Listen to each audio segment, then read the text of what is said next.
우리 주 예수 그리스도의 사랑을 받고 이 자리에 나오신 성도 여러분, 우리는 지난주까지 하이델베르크 요리문답을 고백하였습니다.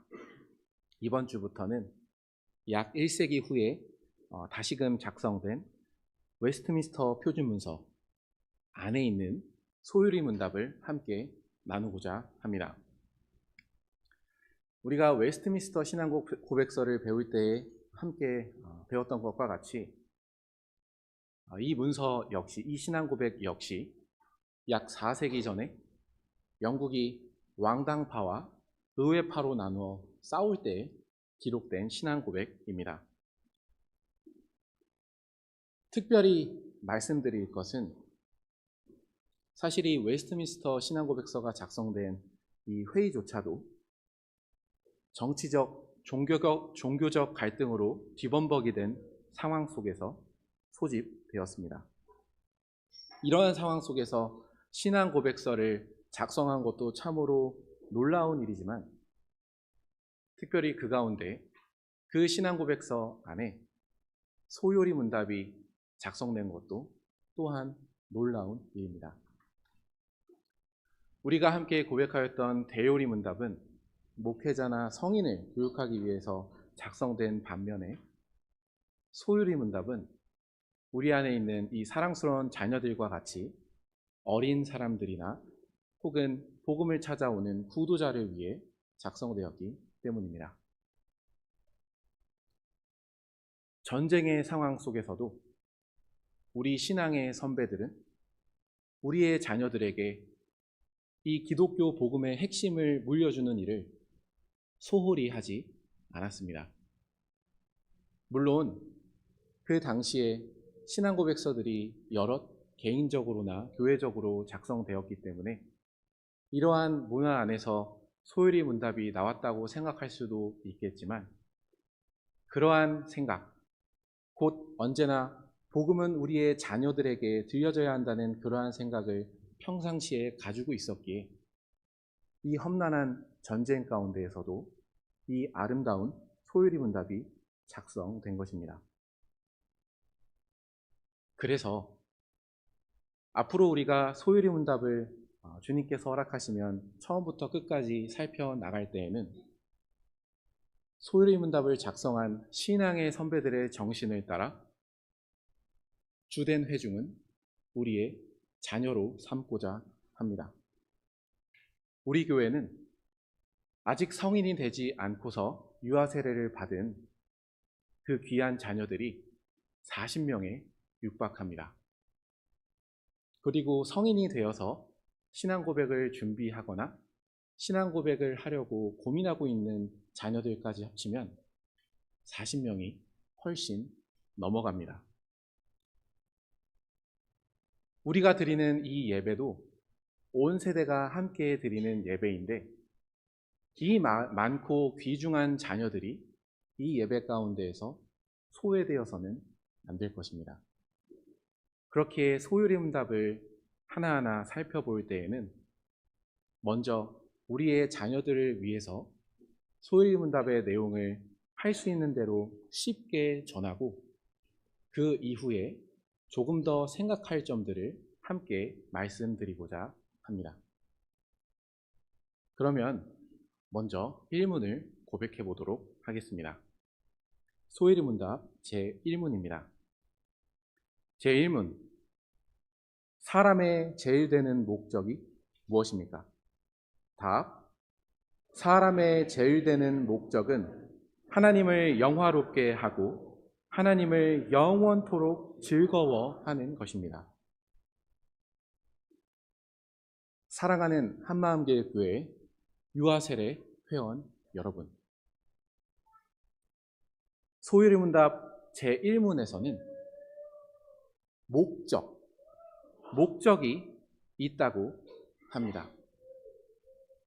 우리가 살아가는데 반드시 행하고 살아가야 할 것, 더 근본적으로는 우리가 살아가는 이유가 있다는 것입니다. 물론 우리 삶의 목적은 다양할 수 있습니다. 상황에 따라도 다양할 수 있습니다. 유치원에 다니시는 신자 여러분, 여러분들이 연말마다 준비한 것을 발표하는 발표회를 할 때, 혹은 중고등학생분들이 축제를 준비하는 임원진에 있다면 여러분의 목적은 무엇이겠습니까? 준비한 것을 잘 보여주는 게 목적이 될 것입니다. 더 일반적으로는 여러분들이 시험을 보는 상황 안에 있을 때에는 여러분들의 목적은 시험을 잘 준비해서 시험을 잘 보는 것일 것입니다. 그런데 우리의 요리문답은 목적을 이야기하긴 하는데 제일 되는 목적을 이야기합니다. 제일 되는 목적이라는 것은 어떠한 상황 가운데에서도 우리가 해야 하는 그러한 일이라는 뜻입니다.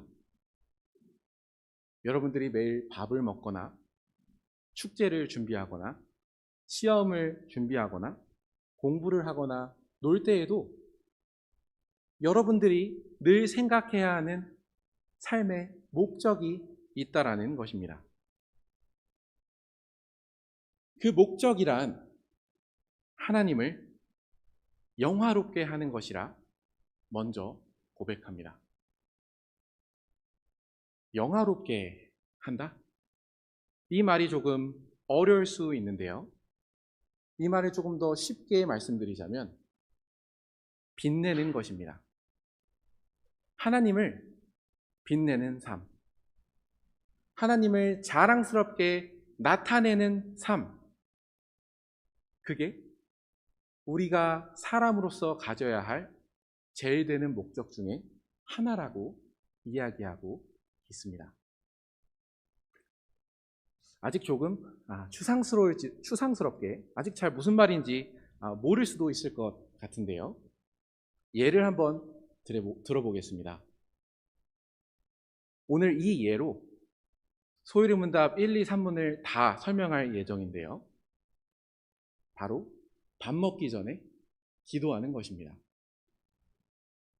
집에서뿐만 아니라 안 믿는 사람으로 둘러싸인 학교에서도 그 기도하는 문제 말입니다. 여러분들이 학교에서 밥을 먹을 때 그 밥은 여러분들의 부모님이 낸 세금과 또 학교의 조리사분들이 열심히 만들어준 밥이겠지만 사실 그 모든 것은 하나님께서 주신 것입니다. 부모님이 일할 수 있는 직장을 주신 분도 여러분들이 당연하게 학교에 나갈 수 있는 이 평화로운 상황을 주신 분도 무엇보다 여러분들이 매일 마주하는 그 급식에 여러 재료를 주신 분도 하나님이시기 때문입니다. 우리가 기도하는 이유는 바로 이 사실을 인정하기 때문입니다.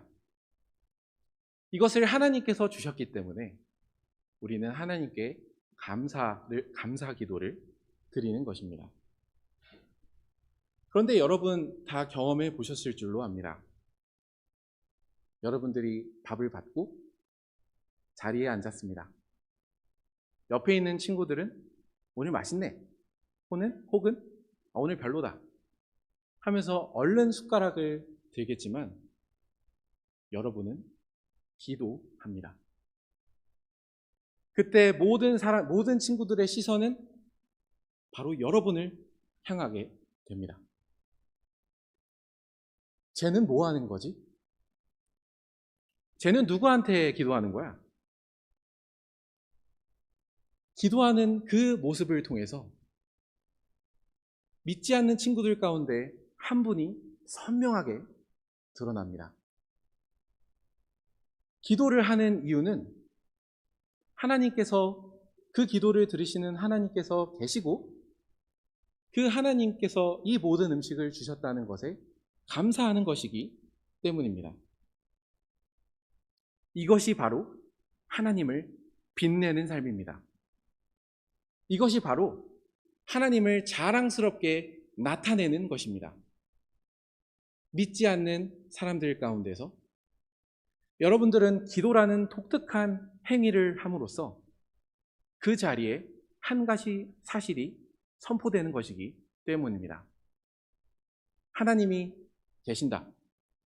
그리고 계실 뿐만 아니라 오늘 우리에게 필요한 것을 주셨다. 나는 그 하나님께 감사드린다. 물론 여기서 한 가지 주의할 점이 있습니다.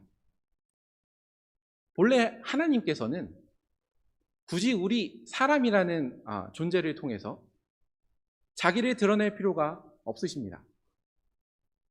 매일 아침 태양이 빛나는 것처럼, 매일 밤에 달이 선명하게 드러나는 것처럼 하나님께서는 있는 그 자체로 하나님을 드러내 보이십니다.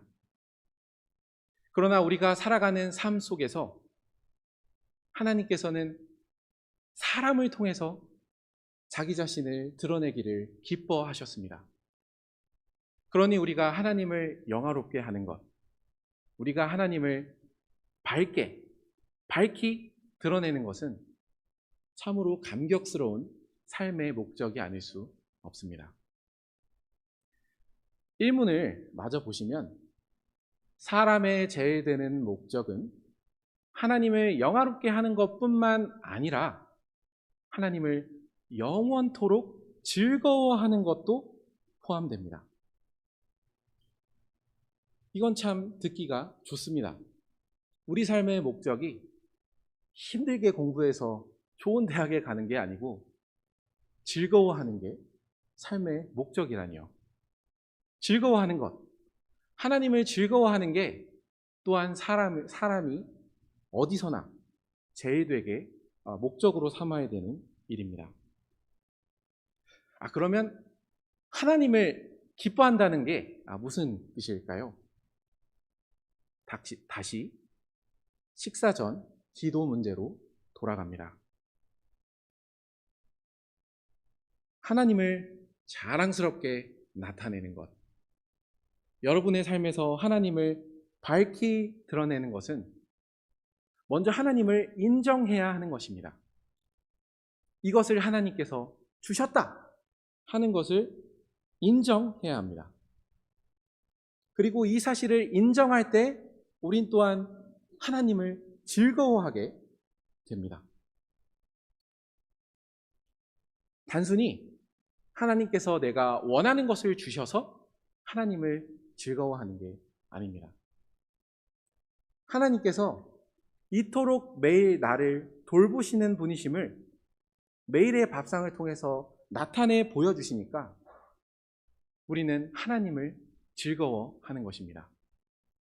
하나님은 어제 밥을 주셨던 것처럼 오늘도 여러분께 밥을 주시는 분이십니다. 여러분들을 한시라도 포기하지 않으시고 돌보아 주시는 하나님이십니다. 우리는 이러한 하나님 그분 자체를 즐거워하는 것입니다. 만약 여러분들이 친구를 사귀었는데 그 친구가 여러분에게 어떠한 것을 자꾸 요구한다고 생각해 보시기 바랍니다. 내가 자주 먹는 간식을 그 친구도 좋아해서 그 간식을 주기 때문에 나를 좋아한다면 사실 그 친구는 나를 좋아하는 건 아닙니다. 마찬가지로 우리도 하나님을 즐거워한다고 했을 때는 하나님께서 주신 선물을 즐거워하는 게 아니고 그 선물을 주신 하나님을 계속해서 즐거워하는 것, 이게 우리 삶의 목적이라고 하는 것입니다. 그러니 우리는 매일 마주하는 밥상에서 이 밥상을 차려주신 분이 하나님이심을 인정할 때에 우리는 하나님을 더욱 즐거워하게 됩니다. 정말로 신실하게 자기 백성을 돌보시는 하나님을 영원히 즐거워하게 됩니다. 그리고 일상에서 이렇게 하나님께서 우리에게 하신 일을 인정하면서 그분을 즐거워하면서 그분을 나타낼 때 이 예배 자리는 더 풍성해집니다. 오늘 본문으로 읽은 시편 100편의 3절은 이렇습니다. 여호와가 우리 하나님이신 줄 너희는 알지어다.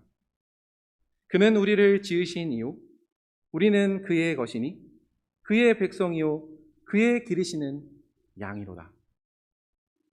일상에서 우리를 이토록 돌보시는 하나님을 인정하면서 기도함으로 하나님을 드러내고 또 그분을 즐거워할 때 그 어느 자리보다 하나님을 밝히 찬송하고 드러내는 이 예배 자리에서 즐겁게 하나님을 예배할 수 있는 것입니다.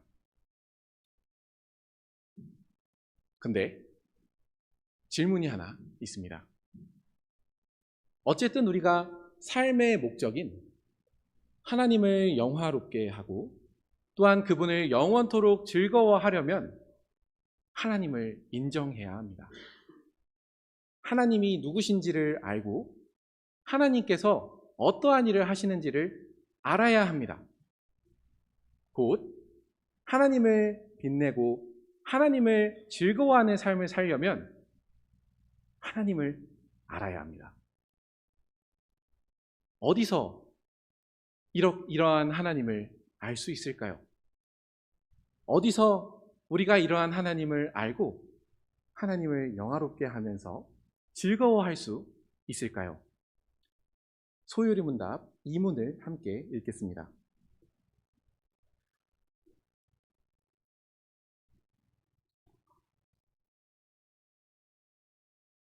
제2문 하나님을 영화롭게 하고 즐거워하는 것을 지도하시려고 하나님께서 우리에게 주신 준칙은 무엇입니까? 답.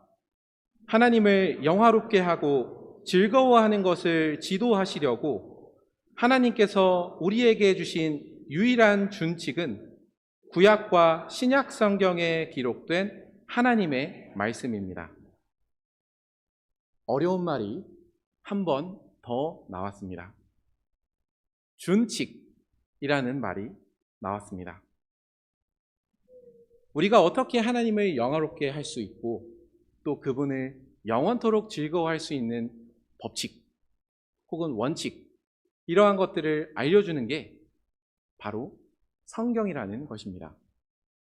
조금 더 쉽게 설명드리겠습니다. 사실 이 준칙이라는 말은 여러분이 잘 아는 자에서 나왔습니다. 15cm 자도 있고 30cm 자도 있잖아요. 만약 여러분들이 어떤 책꽂이를 만들기 위해서 나무가 필요하다고 한번 생각해 봅시다. 근데 그 나무는 내가 만들 책꽂이는 그렇게 큰 책꽂이는 아닙니다. 30cm 정도 되면 가능할 것 같습니다. 그러면 여러분은 그 나무판을 가지고 길이를 잴 때 바로 이 자를 확인하게 쓰게 될 것입니다. 이 자를 확인하면서 30cm가 되는 그 지점에 표시를 하고 잘라낼 것입니다. 이처럼 우리가 하나님의 말씀을 보면 무엇이 정확하게 하나님을 영화롭게 하는 것인지 또 무엇이 정확하게 하나님을 즐거워하는 것인지 알 수 있다는 것입니다. 성경은 자와 같은 것입니다. 하나님을 영화롭게 하는 것, 그분을 즐거워하기 위해서 우리가 어떠한 것을 정확하게 알아야 하는지를 알려주기 때문입니다. 그러니 성경이 선물인 것입니다. 그럼 우리 식기도의 문제로 다시 돌아가서 구약과 신약 성경에서 어떻게 하나님께서 우리를 먹이시는 것인지를 한번 살펴보고자 합니다. 앞에서 소유리 문답 2문에서는 하나님을 영화롭게 하고 즐거워하는 것을 지도하시려고 하나님께서 주신 책은 구약과 신약 성경에 기록된 하나님의 말씀이라고 하였기 때문에 우리가 계속해서 생각하고 있는 이 식기도 문제 있지 않습니까? 하나님께서 정말 우리를 먹이신다고 하는 사실을 성경에서 알려주는지 구약과 신약의 말씀을 하나씩 살펴보겠습니다. 졸리실 수도 있으니까 한번 직접 찾아보기를 원합니다. 시편 104편입니다.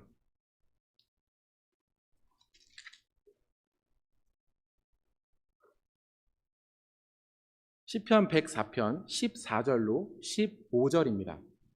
지금 우리가 찾은 이 시편이라는 성경은 구약 성경입니다. 14절을 읽겠습니다. 하나님이십니다. 그가 가축을 위한 풀과 사람을 위한 채소를 자라게 하시며 땅에서 먹을 것이 나게 하셔서 사람의 마음을 기쁘게 하는 포도주와 사람의 얼굴을 윤택하게 하는 기름과 사람의 마음을 힘있게 하는 양식을 주셨도다. 구약성경인 이 시편 104편을 보시면 하나님께서는 사람뿐만 아니라 동물에게까지도 계속해서 먹을 것을 주시는 분이라는 사실이 명확하게 기록되어 있습니다. 우리는 이 말씀을 기억하고 인정하면서 내가 오늘 먹은 이 밥, 나를 힘나게 하고 또 나를 기쁘게 한 이 음식들이 하나님께서 주신 것이구나. 그렇게 모든 사람이 보는 자리라도 하나님께 기도하면서 하나님을 영화롭게 하고 그 영화롭게 하는 그 가운데에서 이 음식을 주신 하나님을 즐거워할 수 있는 것입니다. 성경에 이렇게 기록되어 있기 때문에 우리는 그러한 하나님을 영화롭게 할 수도 있고 즐거워할 수도 있는 것입니다. 그런데 우리 소요리 문답에서는 구약뿐만 아니라 신약 성경에도 기록되어 있다고 합니다. 신약 성경 한 부분을 함께 찾아보겠습니다. 마태복음 6장입니다.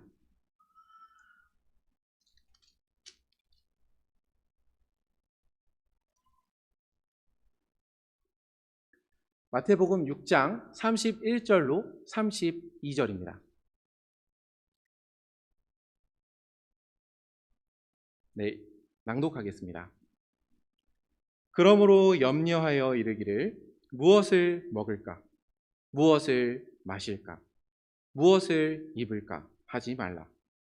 이는 다 이방인들이 구하는 것이라. 너희 하늘 아버지께서 이 모든 것이 너희에게 있어야 할 줄을 아시느니라. 이 모든 것, 하늘 아버지께서 우리에게 있어야 할 줄로 아는 이 모든 것은 우리가 먹을 것, 그리고 마실 것, 그리고 입을 것입니다. 그러니 이 구약 성경뿐만 아니라 신약 성경에서도 하늘의 아버지께서는 우리의 모든 것, 특별히 우리가 매일 마주하는 그 음식이 있어야 될 줄로 아시고 우리에게 필요한 것을 주시는 분이구나 하는 것을 알 수 있습니다. 이렇게 우리가 구약과 신약 성경에 기록된 말씀을 듣고 인정할 때 알게 되는 것입니다. 이 밥상 앞에서 하나님을 영화롭게 할 수 있게 되는 것입니다. 주신 분이 누구신지 알기 때문에 감사함으로 그 자리에서 하나님을 드러낼 수도 있고 무엇보다 그분 자체를 즐거워하게 되는 것입니다. 그러니 우리가 하나님을 영화롭게 하고 영원토록 즐거워해야 한다는 이 삶의 제일 되는 목적을 잘 수행하기 위해서는 구약과 신약 성경을 잘 알아야 되는 것입니다. 무엇보다 하나님께서 그렇게 할 수 있도록 선물로 이 하나님의 말씀을 주신 것입니다. 그러니 여러분, 여러분이 이 성경책을 볼 때 어떤 기분이 드실지 모르겠습니다. 어려운 말들이 있는 건가? 내가 이해할 수 없는 말들로 가득 찬 책인가? 여러 가지 생각을 할 수 있겠지만 여러분, 소요리 문답을 고백하고 나서는 이 성경을 볼 때 마음이 달라질 수 있습니다. 이 성경 안에는 하나님이 우리를 위해서 어떠한 분이 되어주시는지 적혀 있습니다. 그렇기 때문에 우리가 하나님을 빛낼 수 있다는 것, 하나님을 인정하고 하나님을 찬양하게 될 수 있다는 사실이 이 안에 담겨 있습니다. 동시에 이 안에는 하나님께서 우리를 얼마나 사랑하시는지가 적혀 있기 때문에 우리가 하나님을 즐거워할 수 있다는 사실도 적혀 있습니다. 우리가 예시로 들어본 식기도 문제에서도 바로 구약과 신약 성경에 하나님께서 우리의 먹을 것을 얼마나 소중하게 생각하시는지, 그것을 얼마나 아끼시며 주시는지가 나와 있기 때문입니다. 그렇기 때문에 우리는 산문을 이제 이해할 수 있습니다. 제 산문을 함께 고백하도록 하겠습니다. 제 산문, 성경이 가장 중요하게 가르치는 것이 무엇입니까? 답, 성경이 가장 중요하게 가르치는 것은 사람이 하나님께 대하여 믿을 것은 무엇이며 하나님께서 사람에게 요구하시는 본분이 무엇인가 하는 것입니다. 바로 방금 말씀드린 것과 같이 하나님께 대해서 우리가 믿을 게 무엇인가? 식기도 문제로 다시 돌아가서 말씀드리자면 하나님은 우리에게 매일 양식을 주시는 분이다 하는 사실을 이 성경이 알려주지 않습니까? 그러면 우리는 그 하나님에 대해서 믿는 것입니다. 하나님은 이러한 분이시니까 믿어라, 이렇게 이야기할 수 있는 것입니다. 그렇기 때문에 동시에 그러한 하나님을 믿을 때, 우리를 그토록 돌보시는 하나님을 믿을 때 우리가 하나님께 대하여 해야 하는 일이 무엇인지도 알려줍니다. 오늘 계속 들고 있는 예시를 따르면 그게 바로 식사 전에 기도겠죠. 누군가 보든 보지 않든 안 믿는 사람들이 뭐라고 하든 말든 간에 하나님께서 오늘 나에게 이것을 주셨으니까 난 오늘 그분께 기도해야겠다. 감사한 마음으로 하나님을 즐거워하면서 나 기도해야겠다.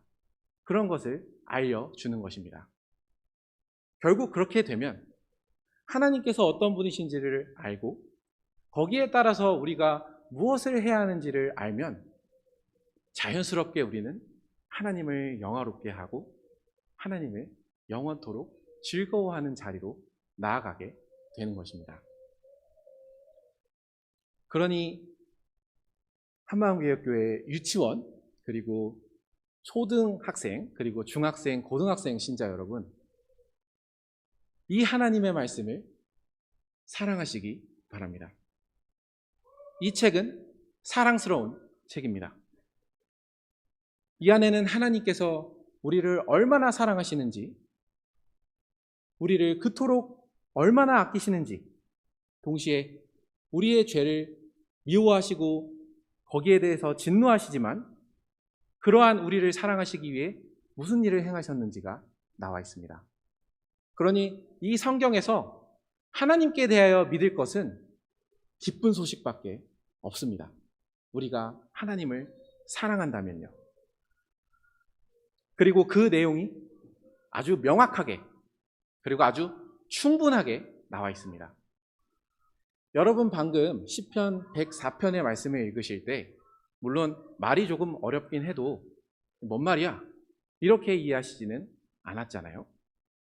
이렇게 아주 우리가 뜻을 잘 이해할 수 있게 하나님의 말씀은 명확하게 있고 또 아주 충분하게 있습니다. 하나님이 어떠한 분이시고 그렇기 때문에 그러한 하나님을 믿는 우리가 어떻게 살아야 하는지가 정말로 충분하게 나와 있는 것입니다. 유아세례 회원분들께 제가 마지막으로 드리고 싶은 말은 이겁니다.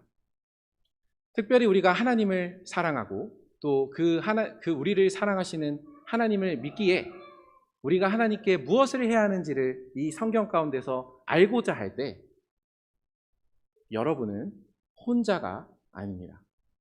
심지어 방에서 혼자 난 정말 그 뜻을 알고 싶다 해서 그 성경을 읽을 때에도 여러분은 혼자가 아닙니다. 왜 혼자가 아니냐 하면 이 말씀을 기록하여 주신 성신 하나님께서 하나님의 말씀을 읽는 여러분과 함께 하시기 때문입니다.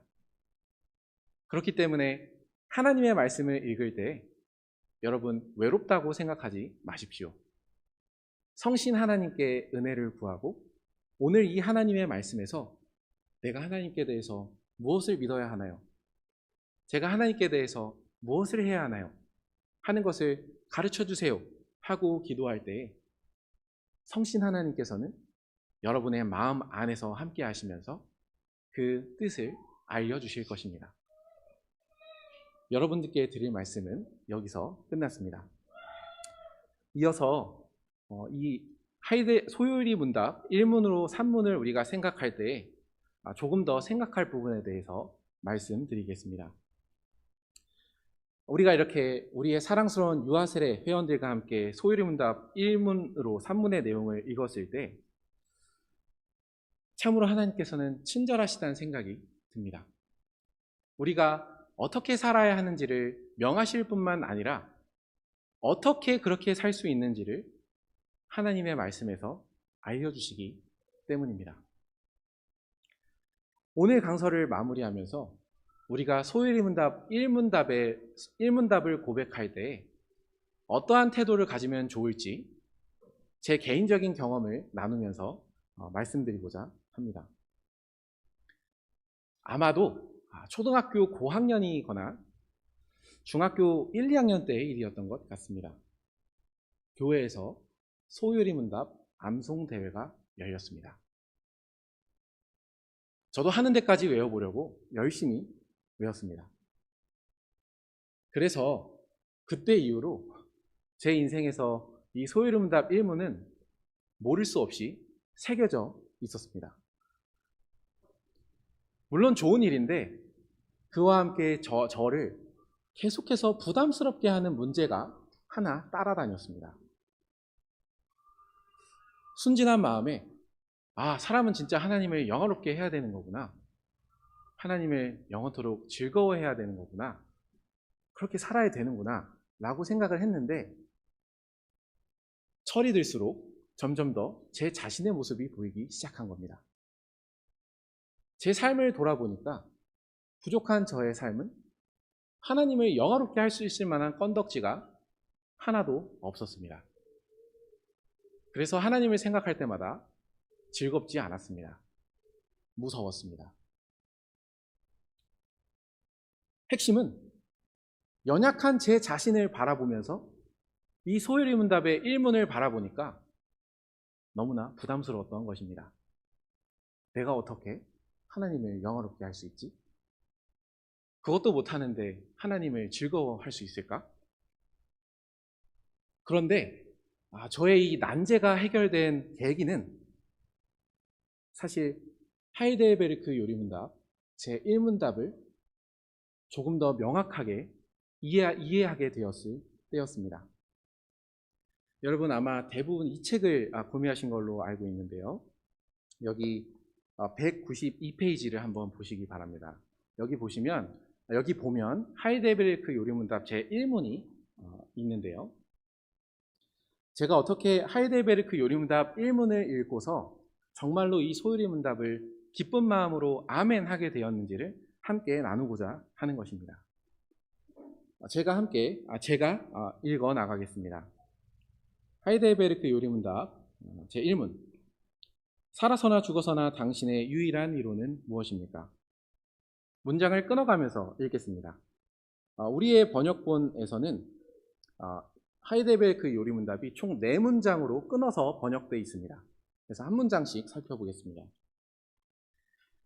살아서나 죽어서나 나는 나의 것이 아니요 몸도 영혼도 나의 신실한 구주 예수 그리스도의 것입니다.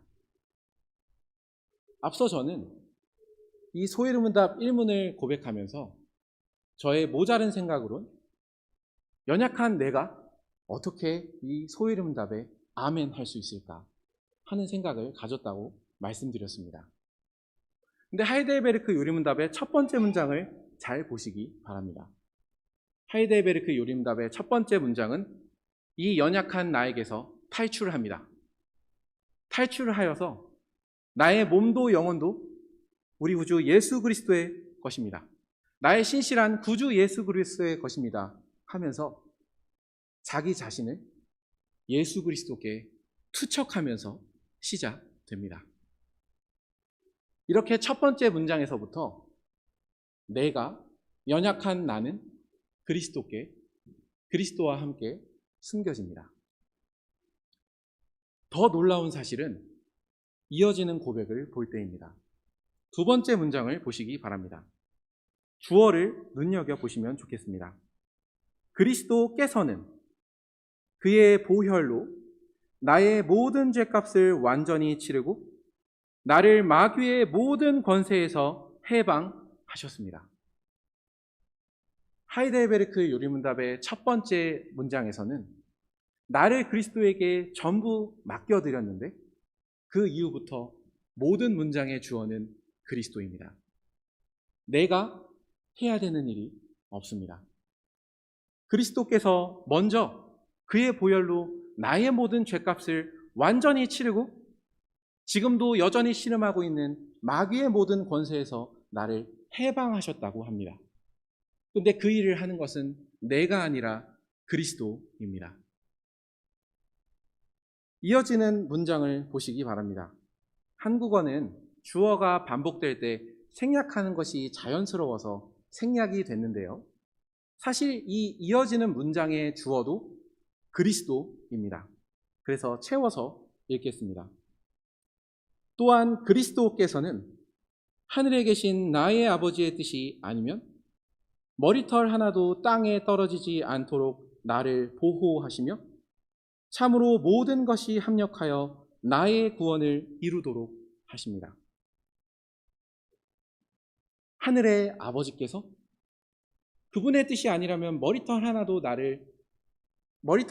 땅에 떨어지지 않도록 그 보호하시는 아버지의 사랑, 그리고 이 땅에서 당하는 악이 있더라도 모든 것이 합력하여 결국은 아들의 형상을 담도록 하는 선, 아버지께서 주시고자 하시는 이 모든 사랑은 지금 우리의 머리이신 그리스도께로부터 옵니다. 그래서 이 문장의 주어는 그리스도입니다. 그리스도께서 아버지의 사랑을 우리에게 주시는 것입니다. 여전히 내가 할 수 있는 게 없습니다. 그리스도께서 아버지의 사랑으로 나를 돌보아 주신다는 것이 이 세 번째 문장의 핵심입니다. 이어지는 문장에서 그분은 바로 그리스도이십니다. 읽겠습니다. 그러함으로 그의 성신으로 그분은 나에게 영생을 확신시켜 주시고 이제부터는 마음을 다하여 즐거이 그리고 신속히 그를 위해 살도록 하십니다. 성신 하나님께서 그리스도께서 우리에게 주신 영생을 확신시켜 주시는데 이 일을 하는 것도 내가 성경을 열심히 읽어서 하는 것이 아닙니다. 그 일이 필요하겠지만 우리의 요리문답에서는 주어를 다르게 이야기합니다. 그 일을 하시는 분은 그리스도이십니다. 그리스도께서 그리스도의 성신으로 우리에게 주신 그 영생을 계속해서 확신시켜 주십니다. 내가 정말 구원받았구나. 내가 정말 사랑받는 하나님의 자녀가 되었구나. 그래서 심지어 그리스도를 위해 살도록 하시는 그 일조차도 그리스도께서 성신 하나님을 통해서 하신다고 이야기합니다. 핵심은 무엇입니까? 문장 구조로만 보았을 때 하이델베르크 요리문답 제1문답에서 이야기하는 위로는 그리스도께서 성부 하나님과 성신 하나님을 통하여 나에게 주시는 구원을 받는 게 위로입니다. 그래서 저는 이 하이델베르크 요리문답 제1문답을 읽을 때마다 삼위 하나님의 사랑에 압도됩니다. 우리가 그 사랑에 대한 감사의 삶으로써 우리는 분명히 주님을 위한 삶을 살아야 하겠지만 시작점은 거기에 있는 게 아닙니다. 먼저 삼위 하나님께서 나를 위하여 행하시는 그 구원의 일을 있는 그대로 믿고 끌어안을 때 우리는 하나님을 위하여 살 수 있게 되는 것입니다. 여기에 대하여 한 가지 짚고 넘어갈 일이 있습니다. 하이델베르크 요리문답에서 나타나는 나에 대한 이야기입니다. 하이델베르크의 요리문답에서 이야기하는 나는 교회와 떨어져 있는 나가 아닙니다. 교회를 먼저 잘 이뤄주신 어른 세대에 맞게 말씀드리자면 이 나는 교회 아이입니다. 그리스도께 연합되었다고 첫 번째 문장에서부터 선언하고 시작하기 때문입니다. 여기서 충분하지 않다면 증거는 더 있습니다. 204쪽을 한번 보시기 바랍니다. 죄송합니다. 202쪽입니다. 202쪽을 보시면 참된 믿음에 대한 고백이 나와 있습니다. 21문입니다. 요리문답에서 참된 믿음은 굉장히 중요합니다. 우리의 요리문답은 성경을 따라서 참된 믿음으로 그리스도에게 연합되어 그분의 모든 은덕을 받는 사람만 구원을 받는다고 이야기하기 때문입니다. 하이델베르크 요리문답의 제1문답에서 이야기하는 위로를 이야기할 수 있으려면 이 구원을 받아야 할 것입니다. 그런데 이 참된 믿음이 어떻게 주어지는지를 202쪽의 21문답의 마지막 문장에선 이렇게 고백합니다. 곧 순전히 은혜로 오직 그리스도의 공로 때문에 하나님께서 죄사함과 영원한 의로움과 구원을, 이 표현이 중요합니다, 다른 사람뿐 아니라 나에게도 주심을 믿는 것입니다. 하이델베르크 요리문답에서 이야기하는 나는 교회 안에 있는 나입니다. 삼위 하나님의 위로도 이 교회 안에 있는 내가 받을 수 있는 것입니다. 한 곳이 더 있습니다.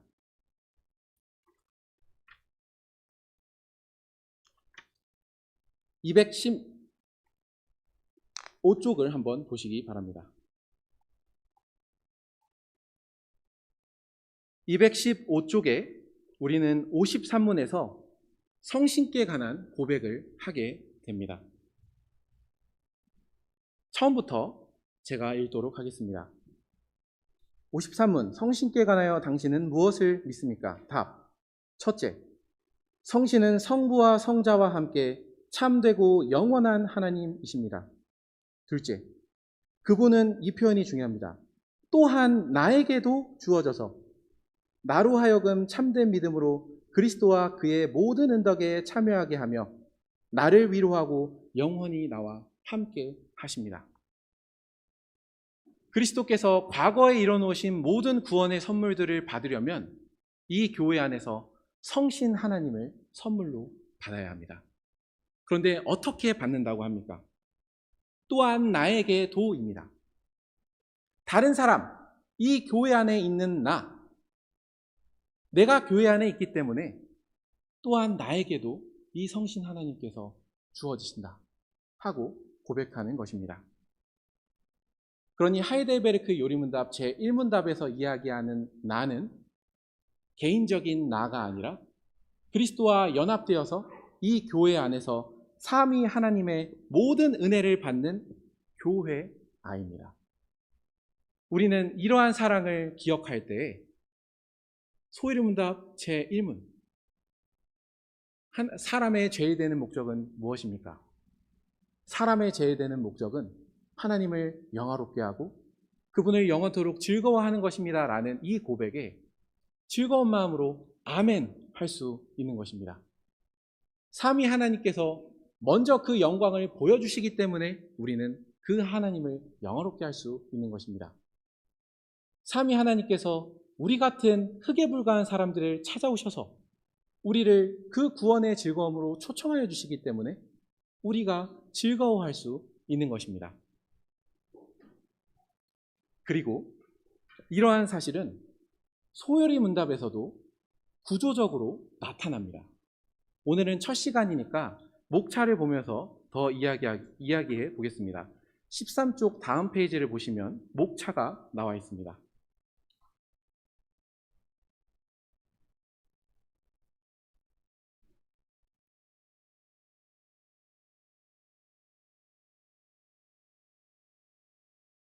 목차를 보시면 소요리문답을 구분하는 방법은 여러 가지 방법이 있는데 우리의 번역은 아주 훌륭하게도 삼위 하나님을 중심으로 첫 번째 부분을 고백합니다. 곧 하나님께 대하여 믿을 것을 고백하는 4문부터 38문의 내용에서는 삼위 하나님께서 우리에게 행하시는 일이 무엇인지를 알려줍니다. 그러니 우리의 요리문답은 두 갈식으로 같은 복음을 고백하고 있는 것입니다. 됐고, 사람이 해야 되는 게 뭐냐? 라고 이야기했을 때 하나님을 영화롭게 하고 그분을 즐겁게 하는 것이라고 고백한 뒤에 사실 이 구조 안에서 보여주는 것은 어떻게 우리가 그러한 목적에 다다를 수 있는가? 라고 이야기할 때 삼위 하나님께서 우리를 위해 일하시기 때문이다 하는 것을 고백하는 것입니다. 목차를 보시면 4문부터 19문까지는 창조주 하나님과 인간의 타락에 대해서 이야기합니다. 20문부터 28문은 이렇게 타락한 우리를 위하여 그리스도께서 어떻게 구원의 일을 행하셨는지를 고백합니다. 29문부터 38문까지는 이러한 구원을 이루신 그리스도의 은혜를 성신 하나님께서 오늘 우리에게 어떻게 적용하여 주시는가를 고백합니다. 그러니 두 신앙 고백은 같은 신앙을 고백합니다. 같은 복음을 고백합니다. 다만 우리의 소요리 문답은 아주 웅장하게도 우리의 목적을 먼저 보여준 다음에 그 목적에 이르는 방법에 대해서 하나님께 대하여 믿을 것에 대해서 하나하나 알려주기 시작하는 것입니다. 이어서 우리가 삼위 하나님의 이러한 사역과 은혜를 받을 때 우리는 하이델베르크 요리문답에서 고백한 것과 똑같이 주님의 은혜를 받은 가운데 감사의 삶을 어떻게 살아야 하는지, 소요리문답의 언어에 따르면 하나님께서 요구하시는 삶을 어떻게 살아갈 건지를 십계명과 은혜의 방도인 말씀과 세례와 성찬, 그리고 우리가 얼마 전에 배운 주님께서 가르쳐 주신 기도로 고백하는 것입니다. 복음을 이야기하는 방식이 다른 것이지 우리는 앞으로 소요리문답을 통해 이 소요리문답만의 독특한 맛을 느끼면서도 우리는 주님의 교회 안에서 함께 같은 신앙을 고백한 그 역사를 따라 주님을 섬기게 될 것입니다. 우리가 주님께 대하여 믿을 것에서 삼위 하나님에 대해서 믿을 때 정말 우리가 하나님을 믿음으로써 하나님을 영화롭게 하고 그분을 즐거워하는 자리로 나아가게 되기를 구합니다. 그렇게 하나님을 즐거워하는 마음자리에서 또한 하나님께서 우리에게 요구하시는 십계명과 은혜의 방도나 주님께서 가르쳐 주신 기도를 통해서 정말로 하나님을 영화롭게 하는 대로 한 걸음 더 깊고 풍성하게 나아가게 되기를 구합니다. 오늘 말씀은 여기서 마치겠습니다. 함께 기도하시겠습니다.